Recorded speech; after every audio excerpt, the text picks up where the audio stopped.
오늘은 정말 귀한 분을 또 모셨습니다. 대한민국 성범죄 혹은 뭐 성폭력 피해자 거기에 대명사라고 하실 수 있는 분이죠.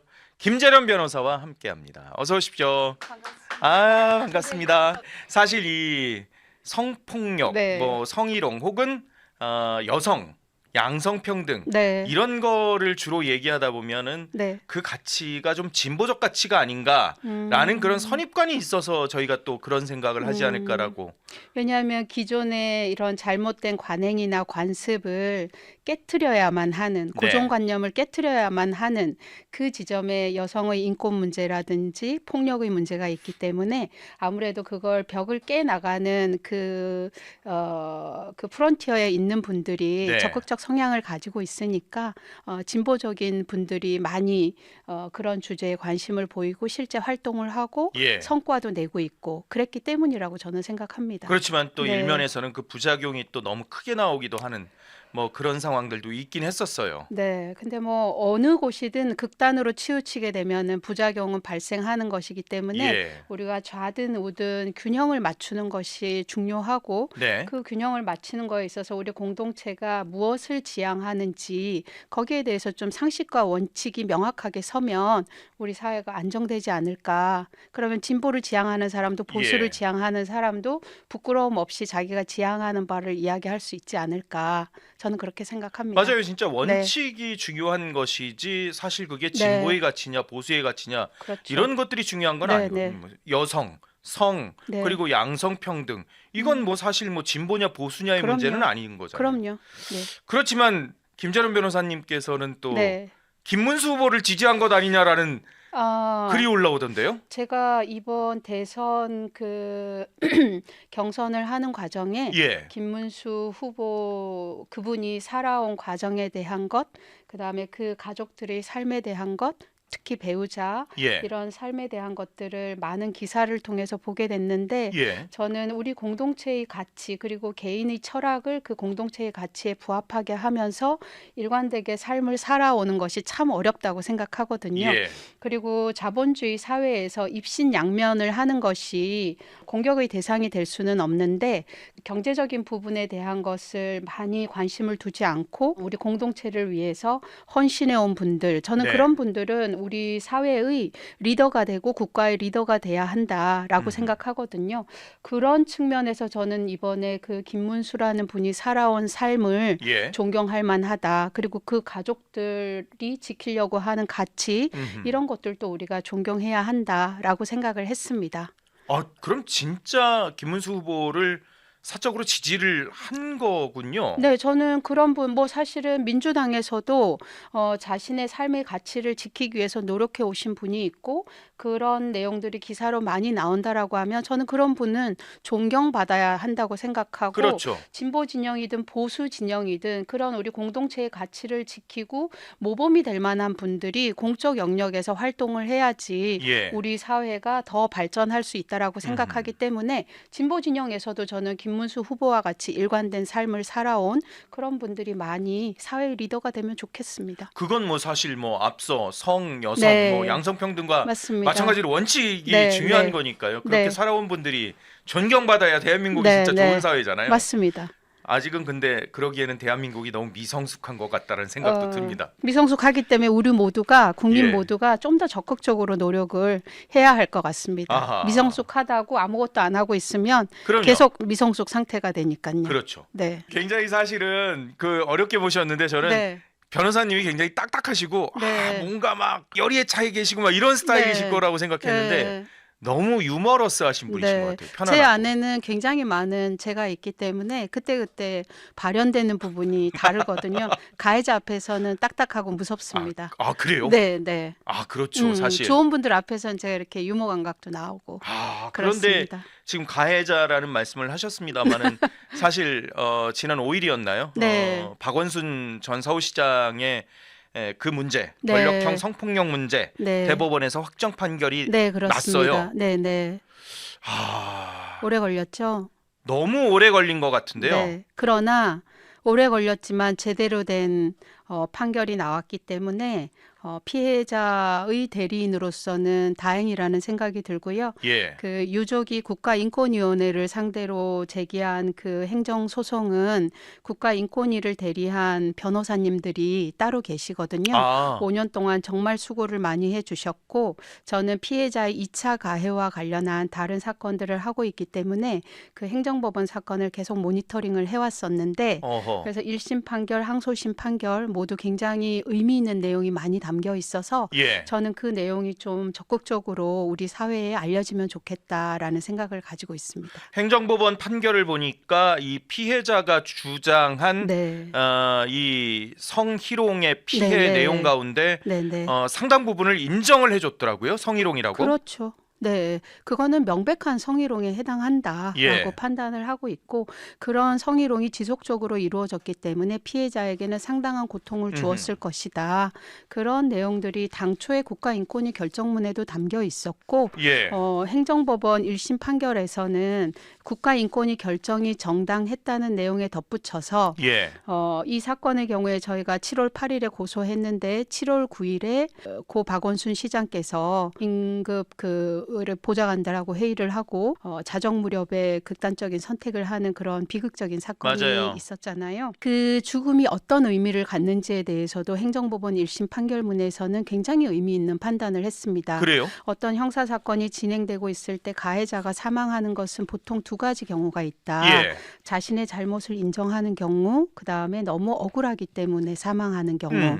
그런데 이 사건의 경우에는 여러 가지 팩트들을 종합했을 때 박 시장의 사망은 자신의 잘못을 인정한 것으로 봐야 한다. 아. 그리고 변호사 자격을 가지고 있는 서울시장으로서 충분히 자기 스스로 방어권을 행사할 수 있는데 네. 그런 방어권을 행사하지 않고 피해자가 주장하는 거에 대해서 어떤 해명도 없이 죽음으로 도피한 것은 오로지 자신과 가족의 명예를 지키기 위한 것으로 보여져서 예. 피해자의 진술에 대해서 신빙성을 오히려 부여하는 그런 논거로 삼는다라고 명시적으로 판단을 하고 있습니다. 아, 그러니까 박원순 시장이 그거를 인정했기 때문에 자살을 한 걸로 1심 법원에서도. 재판부는 그런 의미로 해석을 해야 한다라고 판단을 했습니다. 제가 2심 판결문을 보니까요. 네. 이 고인에 대해서 뭐 이게 법원 판결이니까 읽어도 되겠죠. 네, 그렇습니다. 그대로.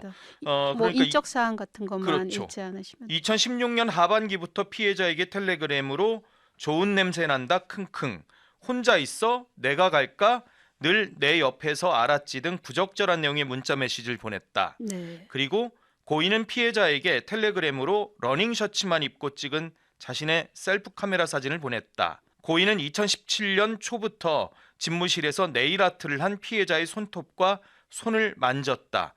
이것들을 법원에서 네. 성희롱으로 판단을 했더라고요. 네, 중요한 것은 피해자가 뭐 피해 내용으로 주장한 것은 그거보다 훨씬 더 많은데 많죠. 예. 그 국가인권위원회에서 이제 팩트로 인정을 한 것은 박원순 시장이 사망함으로 인해서 방어권을 행사할 수 없는 점을 고려해서 예. 최소한 명백한 사실만 성희롱으로 인정을 한 거거든요. 아. 그렇기 때문에 지금 읽으신 그 내용은 피해자가 단순히 주장했다는 이유로 팩트로 인정한 것이 아니고 예. 그런 문자를 본 사람, 서울시청 공무원 내에서 그런 문자를 피해자가 어려움을 호소하면서 보여줬기 때문에 그 당시에 봤던 사람들이 얘기한 부분, 예. 또 피해자의 지인이 그것을 봤던 부분, 포렌식을 통해서 확인된 부분, 이런 것들을 종합해서 최소한의 사실만 팩트로 인정한 것입니다. 그러니까 저희가 사실 박원순 전 시장의 이 죽음 이후에 네. 밝혀졌었던 여러 네. 가지 피해자들에 대한 이 성폭력들 그런 네. 것들이 너무 많았었는데 법원에서는 요 세 가지 정도만 인정을 한 것 같아서 뭐지 나머지 것들은 그랬는데 네. 그거는 그야말로 객관적 증거와 명약 관한 네, 네. 내용이 있기 때문에 그 세 가지만 네, 한 네. 거고 나머지들은 이 고인에 대한 방어권 네. 문제가 있어서 그 부분에 대해서는 명확하게 이렇게 판결을 한 건 아니고 거군요. 그렇습니다. 그래서 국가인권위원회에서 그 외의 다른 부분, 뭐 신체적인 접촉과 관련된 부분이라든지 예. 저희가 기존에 기자회견에서 얘기했던 무릎호 관련된 부분이라든지 이런 부분들에 대해서 피해자의 진술의 신빙성은 인정되지만 예. 고인이 사망했기 때문에 때문에 방어권을 행사할 수 없고 그 부분에 대한 증거가 없기 때문에 예. 사실로 성희롱 또는 성폭력으로 인정할 수 없다라고 판단했거든요. 음흠. 피해자를 대리하는 저로서는 그리고 수많은 성폭력 사건을 대리하는 저로서는 네. 국가인권위원회가 너무 방어적으로 저는 판단을 했다. 너무 소극적으로 판단했다라고 생각합니다. 아, 예. 특히 이 사건의 경우에는 왜냐하면 생각해 보세요. 우리가 성희롱이라고 하는 게 여러 사람이 보는 상태에서 일어나는 경우보다는 단둘이 그럼요. 있는 상태에서 아주 일어나는 은밀한 경우가 상황에서 많습니다. 예. 그리고 서울시장을 예로 들면 시장의 집무실 안에 CCTV 없거든요. 그렇죠. 그러면 업무와 관련해서 들어갔을 때 시장님이 무릎에 호를 했을 때 그것을 피해자가 증명할 수 있는 방법은 무엇이 있는가? 아하. 객관적으로 존재할 수 있는 증거가 없습니다. 그렇죠. 예를 들어서 피해자가 몸에 어떤 녹음 장치를 하고 간다거나 아니면 카메라를 몰래 설치해 예. 놓는다거나 그러면 가능하겠죠. 근데 어떻게 비서가 차기 대권 주자로 유력한 분의 집무실에 들어가면서 그런 녹음을 하고 그런 카메라를 설치할 수 불가하지요. 있겠습니까? 예. 말도 안 되는 거거든요. 그러면 그런 물증이 없다라고 해서 그러면 이런 사실은 피해자가 피해를 입어도 이거는 고스란히 혼자 감내해야 하는 것인가? 아. 그렇지 않습니다. 그래서 우리가 성폭력의 사건에서는 피해자의 진술이 신빙할 만한지, 네. 피해자의 고소 동기를 의심할 만한 사정이 있는지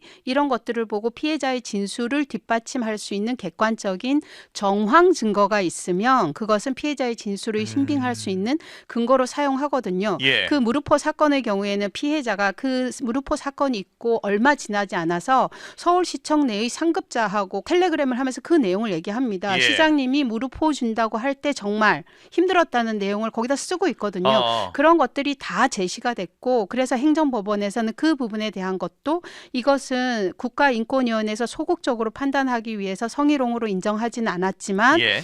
그 직후에 피해자가 몇 년 후에 있을 이 일을 대비해서 허위 사실을 거기다가 직장 상사하고 이야기할 이유가 없잖아요. 그렇죠. 그거는 실제 그 일이 있었기 때문에 그런 대화를 나눴다고 보는 게 마땅하다. 고로 그 무르포 사건에 있어서 그 직후에 피해자가 상급자하고 보낸 텔레그램의 문자도 관련 주장에 대해서 피해자의 진술을 뒷받침할 수 있는 정황 증거에 해당하기 때문에 피해자 진술은 신빙할 만하다라는 예. 판단까지도 1심 재판부에서는 했습니다. 아, 1심 네. 재판부에서는 그렇습니다.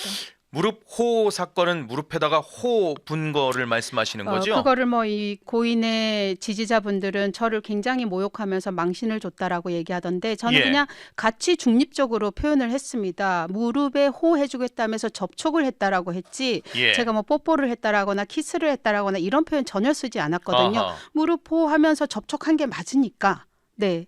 그럼에도 그렇죠. 불구하고 망인을 비호하려고 하는 사람들은 이 사건의 본질을 들여다보지 않고 네. 본인들이 지지하는 사람, 본인들이 진영에 있는 사람이 이 사건에 연루된 가해자이기 때문에 무조건 그 사람을 보호해야겠다라는 하하. 생각으로 피해자와 피해자를 지지하는 사람들을 공격하는 것인데요. 예.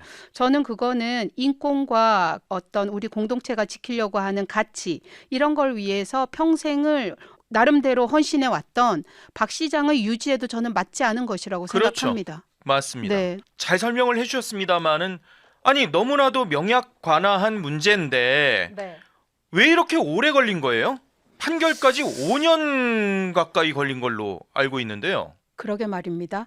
그런데 완전히 종식된 게 아닙니다. 그래요? 국가인권위 결정에 대한 행정법원 그 판단은 이제 법원이 최종적으로 심리불속행으로 기각해서 확정이 됐지만 예. 지금도 박 시장 사건의 피해자에 대한 2차 가해는 무수히 많이 발생하고 있고 진행하고 있고 거기에 대해서 저희가 소송을 하고 있기 때문에 아, 아직도 끝나려면 멀었습니다. 이 행정 소송만 일단락이 네, 된 네. 것이지 그렇습니다. 나머지 소송들은 계속되고 있는 거군요. 왜 그렇게 오래 걸렸는지 물으셨는데요. 피해자는 한 명이고 가해자도 한 명이었는데 네. 그 사건이 국가인권위 결정으로 종지부를 찍었어야 하는데 그 이후에 피해자를 공격하는 무수한 사람들이 있거든요. 하하. 피해자는 단 한 명인데 가해자를 지지하는 사람은 셀 수 없이 많습니다. 예. 그 사람들이 끊임없이 집행유예 받고 나면 또 다른 사람이 나서서 피해자를 공격하고 또 그 사람에 대해서 고소해서 처벌하고 나면 또 다른 누군가가 나타나고 이런 상황이 지금 계속되고 있기 때문에 피해자로서는 정말 기절초풍을 노르신 거죠. 그러네요. 피해자를 대리하는 저도 마찬가지고요. 저희도 유지해야 되는 일상이 있고 생업이 예. 있는데 도대체 언제까지 기관이 수없이 정당했다고 판단을 해준 이 사건에 대해서 가해자들이 공격을 맞서야 하는가? 왜 이 가해자들, 2차 가해자들이 공격에 맞서야 하는 사람은 피해자 한 명뿐이 없는가? 예. 저는 어쩔 때는 우리 공동체가 원망스럽기도 하고 서운한 마음이 들기도 합니다.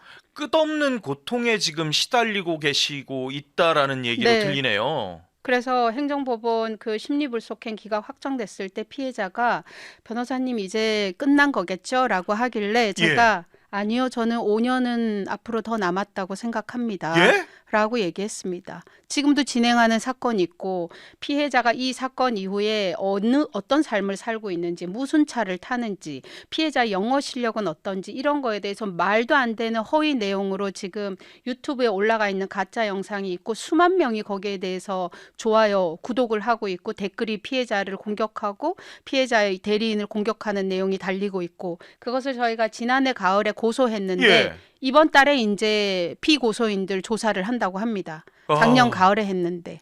그러니 언제까지 걸리겠습니까? 이렇게 돼서 경찰, 검찰, 재판 가서 1심, 2심, 3심 거기서 그 사람들은 수많은 사람들을 증인으로 세우거든요. 예. 그렇게 하면서 시간이 걸리고 지원 전략들을. 네. 피해자가 나가 떨어지길 바라는 거죠. 그 상황을 피해자는 또 계속 봐야 하고 또 몸소 대응을 해야 그거를 경험해야 되니까요. 되는 거잖아요. 대응을 해야 되죠. 그리고 저한테 페이스북 메신저로 왜 그 특정 유튜브 방송에 대해서 니네 고소 안 하냐. 그게 사실이기 때문이지. 그리고 저한테 반말하면서 공격하는 문자 오거든요. 그래서 제가 아닙니다. 이거는 사실이 아닙니다라고 하면 고소하면 믿어줄게. 이런 식으로 얘기를 하거든요. 그걸 일일이 사실 다 피해자가 찾아서 고소해야 된다는 것 자체가 고통이지 않습니까? 그렇습니다. 그걸 봐야 되는 거고. 시간 들고 비용 들고 에너지 들어가고 어떻게 일상으로 돌아와서 이 삶을 유지할 수 있겠습니까? 저는 우리 여성폭력 방지 기본법이라고 멋진 법이 하나 만들어졌어요. 2018년에 현직 검사가 미투를 한 이후에 여성폭력 방지 기본법을 만들어서 성폭력 피해자에 대해서 2차 가해가 발생했을 때에는 국가와 지방자치단체는 2차 피해를 최소화하기 위한 적극적인 조치를 취해야 한다라는 의무 조항을 두고 있는데 법이 아예 그냥 있군요. 있습니다. 그런 법이. 그리고 그러나 법은 있는데 그러면 2차 피해가 발생했을 때 국가와 지자체가 적극적 조치를 취할 법적 의무가 있기 때문에 피해자가 요청하면 뭔가를 해줘야 될 거 아니에요. 예, 그렇죠. 페이스북에 올라가는 2차 가해에 대해서 아니면 이런 유튜브에 올라가는 것들에 대해서. 근데 피해자가 누구에게 어떤 방식으로 그 절차를 요청해야 하는지에 대한 규정은 상세 규정은 없거든요. 그래서 국가인권위원회가 이 박 시장 사건에서 여성가족부 등을 상대로 해서 공고를 할 때에도 여성폭력방지기본법에 그런 부분들을 보완을 해라라고 공고를 했으나 아직까지도 되고 있는 거는 없습니다. 물론 여성가족부가 그 윤석열 정부에서 식물 부처였죠. 그렇기 때문에 뭔가를 하기가 어려운 측면도 있었지만 법으로 만들었으면 의무 조항으로 뒀으면 저는 그거 실행해야 한다고 보거든요. 그래서 이런 사건에 있어서 관련 인터넷 사업자들을 만나서 적극적인 조치를 좀 해주도록 협조를 구하거나 하는 것들을 이제는 우리 공동체가 나서줘야지 끊임없이 피해자에게 이 모든 것을 감당하도록 하는 것은 너무 가혹하고 이런 것들을 보는 위력 성폭력, 권력 성폭력에 있어 피해자가 어떻게 적극적으로 문제 제기를 할 수 있을 것이며 누가 그 피해자를 도울 수 있겠어요? 그 피해자를 도왔다가는 그 대리인인 변호사조차도 지속적으로 괴롭힘에 시달리고 생업에도 영향을 받고 가족들까지 위협을 받는다라고 하면 누가 여기 나서서 하겠습니까? 가족들까지요? 변호사님은 가족들까지요? 네. 2차 가해는 저에 대해서만 이루어지는 게 아니에요. 제 가족에 대해서도 이루어지고 있습니다. 아니 어떻게요? 제가 그 언론사 인터뷰할 때도 잠깐 얘기했었는데 5월 14일 날 제가 날짜도 기억하거든요. 5월 14일 날 저희 고등학교 다니는 아이가 아파서 병원에 가서 처방 좀 받아서 그 병원 근처 약국에 갔거든요. 근데 약사가 저를 보더니 처방해 줄 수 없다고 가라 그러더라고요. 그러면서 저보고 잘 살고 있냐? 양심의 가책을 안 느끼냐? 김 변호사님을 알아본 거군요. 네, 그 약사가. 그래서 무슨 일로 그러냐고 했더니 본인이 박 시장하고 아주 가까운 친족이라고 특정해서 이야기를 하더라고요. 그래서 제가 그분에게 제가 양심의 가책을 느껴야 할 일은 아닌 것 같아 라고 얘기를 했더니 그래요? 그럼 계속 그렇게 사세요 라고 이야기를 하더라고요. 저희 아이가 미성년자고 아이가 아파서 약을 처방받으러 갔는데 예. 약을 조제를 안 해주겠다는 거잖아요. 예. 그래서 제가 제 아이가 너무 당황스러운 표정으로 저를 보고 있는데 제가 애를 데리고 그냥 나오면 안 되겠더라고요. 예. 제 아이에게도 보여줘야 될 것 같았어요. 그렇죠. 부당함에 대해서 어떻게 해결을 해야 하는지. 그래서 제가 그 약사님 이름을 부르면서 약을 조제하셔라 라고 했는데도 쳐다보지도 않고 짖지 않길래 제가 그러면 보건소에 연락을 하겠다라고 했더니 그제서야 약을 지어서 주는데 그 약에 뭐를 넣었는지 제가 알게 뭐예요. 맞아요. 그리고 복약 지도도 제대로 안 해주고 결국은 그래서 제가 사과를 요청했고 저희 아이에게도 사과를 하라 제가 예. 얘기를 했거든요. 그 미성년자인 아이 앞에서 엄마에게 모욕을 줬잖아요. 그럼요. 그리고 약사가 환자의 건강에 대해서만 얘기해야지 공사 구분을 해야지 맞습니다. 왜 본인의 사적 감정을 가지고 약을 지구로 온 환자에게 그런 식으로 대응을 하는지에 대해서 제가 문제 제기를 했거든요. 예. 제가 그 일을 겪고 나오면서 지금까지는 내가 공격을 당하는 거였으니까 내가 잘 해결하고 하면 된다라고 생각했는데 현실적인 두려움이 들더라고요. 예. 우리 아이들이 성인이 되고 어딘가에 가서 사람들을 만나고 했을 때 엄마가 저라는 이유로 부당하게 불이익을 당하고 공격을 받을 수도 있겠구나. 예. 그런 제가 현실적인 두려움이 들더라고요. 아. 그뿐 아니에요. 제가 저는 생업이 이혼 사건인데 이혼 예. 전문 변호사인데 제 의뢰인이 저를 선임했다는 이유로 박 시장의 지지자가 제 의뢰인에게 당장 사임시켜라. 예? 사임하지 않으면 나는 당신하고 인연을 끊겠다. 그리고 너가 김재련 변호사한테 이혼 사건 맡기면 네 남편도 사망하게 된다. 아니, 참. 그래서 제 의뢰인이 너무 당황해가지고 그분이 멘토이기 때문에 그런 말씀을 하신 분이 제가 찾아봤더니 그분이 여성 인권 신학하고 이러시는 분이더라고요. 그러니까 이럴 때 저는 제가 믿는 가치가 작동하는 사회가 맞나? 이런 회의가 들기도 해요.